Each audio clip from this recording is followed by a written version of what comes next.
এবার নেতানিয়াহুকে হত্যার শপথ নিলেন ইরানিরা। ইসরায়েলের প্রধানমন্ত্রীকে খুঁজে বের করতে ব্যবহার করা হবে সর্বোচ্চ শক্তির হুঁশিয়ারি আইআরজিসির। এবার পিছু হটল মার্কিন রণতরী আব্রাহাম লিঙ্কন। ইরানের হামলায় অকার্যকর হয়ে পড়ে সবচেয়ে বড় এই যুদ্ধজাহাজ। যুক্তরাষ্ট্রের ঐতিহাসিক পরাজয় দাবি তেহরানের। হরমুজ প্রণালীতে শক্তিধর দেশগুলোকে আহ্বান জানিয়েও সাড়া পাচ্ছেন না ট্রাম্প। প্রতিক্রিয়া জানালো চীন, যুক্তরাজ্য। যুদ্ধজাহাজ না পাঠানোর বার্তা ফ্রান্সের।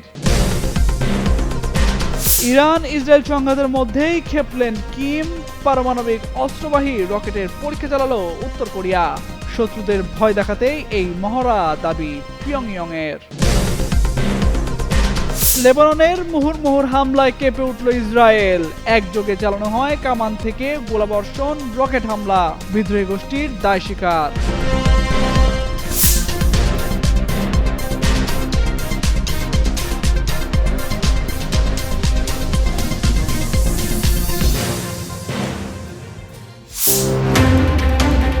ইসরায়েলের প্রধানমন্ত্রী বেনিয়ামিন নেতানিয়াহু দেশে দেশে যুদ্ধ বাঁধিয়ে রাখা এই চরিত্রটাকে যে কোনো মূল্যে শেষ করে দিতে চায় ইরান। বেশ কয়েকবার তাকে হত্যার গুজবও ছড়ানো হয় তেহরান থেকে। বিশেষ করে ইরানি মিডিয়ায় নেতানিয়াহুকে হত্যার দাবি করা হয়েছে একাধিকবার। তবে তিনি ভিডিও বার্তায় প্রকাশ্যে এসেছেন, দিয়েছেন যুদ্ধ নিয়ে বার্তা। এবার বেনিয়ামিন নেতানিয়াহুকে খুঁজে বের করে হত্যার শপথ নিয়েছে ইরানের বিপ্লবী গার্ড বাহিনী আইআরজিসি।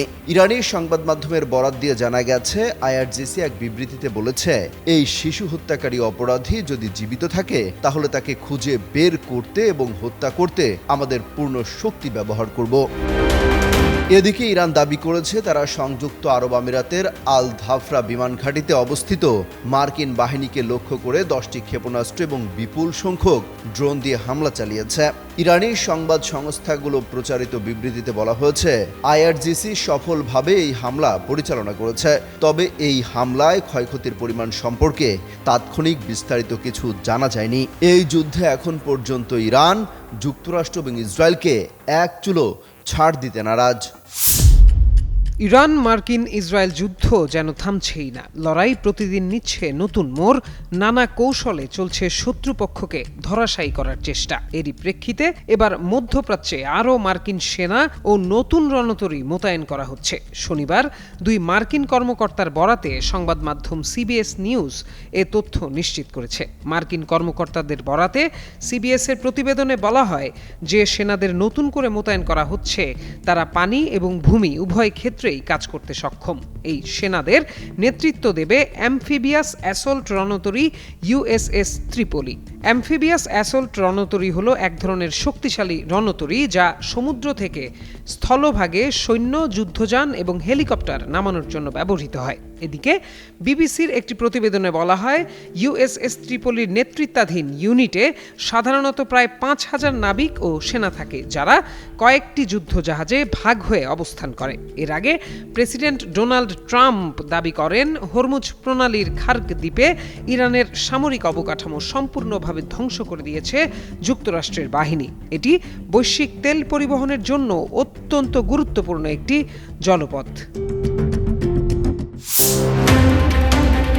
ইরানের সাথে চলমান যুদ্ধের মধ্যেই পিছু হটছে যুক্তরাষ্ট্রের সবচেয়ে বড় বিমানবাহী রণতরী ইউএসএস আব্রাহাম লিঙ্কন। তেহরানের মিসাইল হামলার পরই গতিপথ বদলে ফেলা হয় মার্কিন এই রণতরীর। এমনটাই দাবি করেছেন ইরানের সশস্ত্র বাহিনীর এক জ্যেষ্ঠ মুখপাত্র। তার দাবি, ইরানি প্রতিরক্ষা ব্যবস্থার মুখে যুক্তরাষ্ট্রের বিমানবাহী রণতরী ইউএসএস আব্রাহাম লিঙ্কন পিছু হটতে বাধ্য হয়েছে।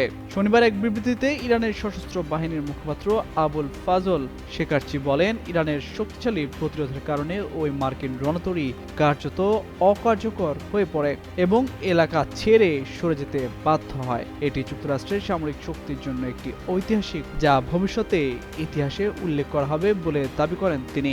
ইরানের সশস্ত্র বাহিনীর মুখপাত্র আরও বলেন, বহু বছর ধরে এই রণতরীকে মুসলিম বিশ্বের ওপর ভয় সৃষ্টি ও সম্পদ শোষণের প্রতীক হিসেবে ব্যবহার করা হয়েছে। তবে সাম্প্রতিক ঘটনায় যুক্তরাষ্ট্রের সামরিক সক্ষমতার দুর্বলতা প্রকাশ পেয়েছে বলে দাবি করেছেন তিনি। মুখপাত্র মুসলিম দেশগুলোর নেতাদের উদ্দেশ্যে বলেন, যুক্তরাষ্ট্রের ওপর ভরসা না করে নিজেদের আঞ্চলিক শক্তি ও সহযোগিতার উপর নির্ভর করা উচিত। তবে এ বিষয়ে যুক্তরাষ্ট্রের পক্ষ থেকে এখনো কোনো আনুষ্ঠানিক প্রতিক্রিয়া বা ঘটনার স্বতন্ত্র নিশ্চিত তথ্য প্রকাশ করা হয়নি। ইরান ইসরায়েল যুদ্ধ ঘিরে উত্তেজনা পৌঁছেছে চরমে। এর মধ্যে হরমুজ প্রণালীতে যুদ্ধজাহাজ পাঠাতে শক্তিশালী দেশগুলোকে আহ্বান জানিয়েছে যুক্তরাষ্ট্র। এমন সময় চাউর হয় মধ্যপ্রাচ্যে 10টি যুদ্ধজাহাজ পাঠাচ্ছে ফ্রান্স। তবে এবার যুদ্ধজাহাজ পাঠানো নিয়ে নিজের অবস্থান স্পষ্ট করেছে প্যারিস। ফরাসি নৌবাহিনী মধ্যপ্রাচ্যে 10টি যুদ্ধজাহাজ মোতায়েনের প্রস্তুতি নিচ্ছে বলে যে খবর ছড়িয়েছিল, ফ্রান্সের পররাষ্ট্র মন্ত্রণালয় তা প্রত্যাখ্যান করেছে। হরমুজ প্রণালী উন্মুক্ত রাখতে মার্কিন প্রেসিডেন্ট ডোনাল্ড ট্রাম্পের আহ্বানের পর এই খবরটি সামনে এসেছিল।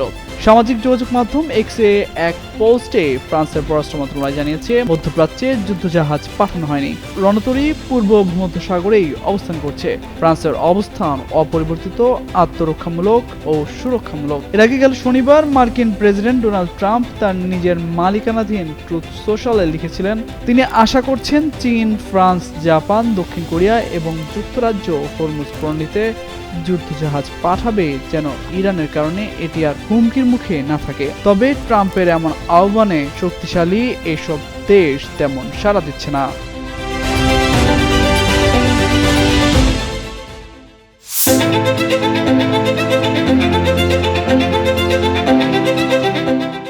পারমাণবিক অস্ত্র বহনে সক্ষম একটি অত্যাধুনিক মাল্টিপল রকেট লঞ্চার সিস্টেমের পরীক্ষা চালিয়েছে উত্তর কোরিয়া। দেশটির রাষ্ট্রীয় সংবাদ মাধ্যম এই তথ্য নিশ্চিত করেছে। দক্ষিণ কোরিয়া প্রায় 10টি ব্যালিস্টিক ক্ষেপণাস্ত্র উৎক্ষেপণ শনাক্ত করার একদিন পর রোববার এই পরীক্ষা চালানো হয়। বার্তা সংস্থা এপি বলছে, দক্ষিণ কোরিয়া ও যুক্তরাষ্ট্রের সেনাদের বসন্তকালীন যৌথ মহড়া শুরু করার পরই উত্তর কোরিয়া এই পরীক্ষা চালায়। মহড়াটি আগামী 19 মার্চ পর্যন্ত চলার কথা রয়েছে। কোরিয়ান সেন্ট্রাল নিউজ এজেন্সি জানিয়েছে, শনিবার মাল্টিপল রকেট লঞ্চার সিস্টেম পরীক্ষার তদারকি করেন উত্তর কোরিয়ার সর্বোচ্চ নেতা কিম জং উন। পরীক্ষায় 600 মিলিমিটার ক্যালিবারের 12টি ultra precision multiple rocket launcher এবং 2টি আর্টিলারি কোম্পানি অংশ নেয়। কিম বলেন, এই মহড়া পিয়ংইয়ং এর শত্রুদের মধ্যে অস্থিরতা সৃষ্টি করেছে এবং কৌশলগত পারমাণবিক অস্ত্রের ধ্বংসাত্মক শক্তি সম্পর্কে গভীর ধারণা দিয়েছে। এসব অস্ত্র 400 কিলোমিটার দূরের লক্ষ্যবস্তুতে নিখুঁতভাবে আঘাত হানতে সক্ষম। দক্ষিণ কোরিয়া জানিয়েছে, তারা শনিবার উত্তর কোরিয়া থেকে পূর্ব সাগরের দিকে, যা জাপান সাগর নামেও পরিচিত, একাধিক উৎক্ষেপণ শনাক্ত করেছে। এদিকে ট্রাম্প প্রশাসন পিয়ংইয়ং এর সঙ্গে উচ্চ পর্যায়ের আলোচনা পুনরায় শুরু করতে চাইছে। চলতি মাসের শেষের দিকে ট্রাম্পের বেইজিং সফরের সময় একটি সম্ভাব্য শীর্ষ বৈঠকের আলোচনাও চলছে। দীর্ঘদিন এসব প্রস্তাব এড়িয়ে চললেও কিম সম্প্রতি বলেছেন, ওয়াশিংটন যদি পিয়ংইয়ং এর পারমাণবিক অবস্থান মেনে নেয় তবে দুই দেশ একসঙ্গে কাজ করতে পারবে।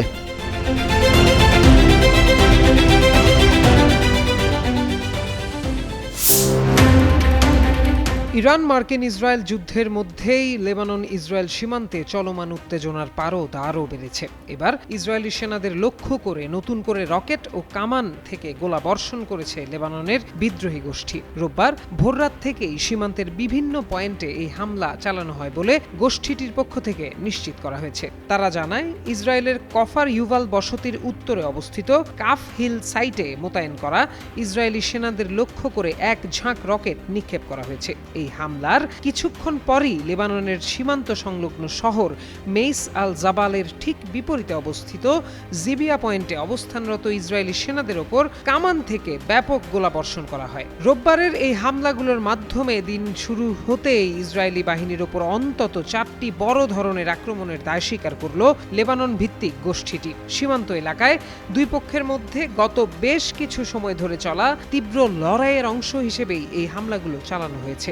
এই আকস্মিক ও উপর্যুপরি হামলায় ইসরায়েলি সেনাদের কি পরিমাণ ক্ষয়ক্ষতি হয়েছে সে বিষয়ে এখনো বিস্তারিত কোনো তথ্য পাওয়া যায়নি। সীমান্ত ব্যাহত এই সংঘাতের ফলে পুরো অঞ্চলে নতুন করে বড় ধরনের যুদ্ধের আশঙ্কা দেখা দিচ্ছে।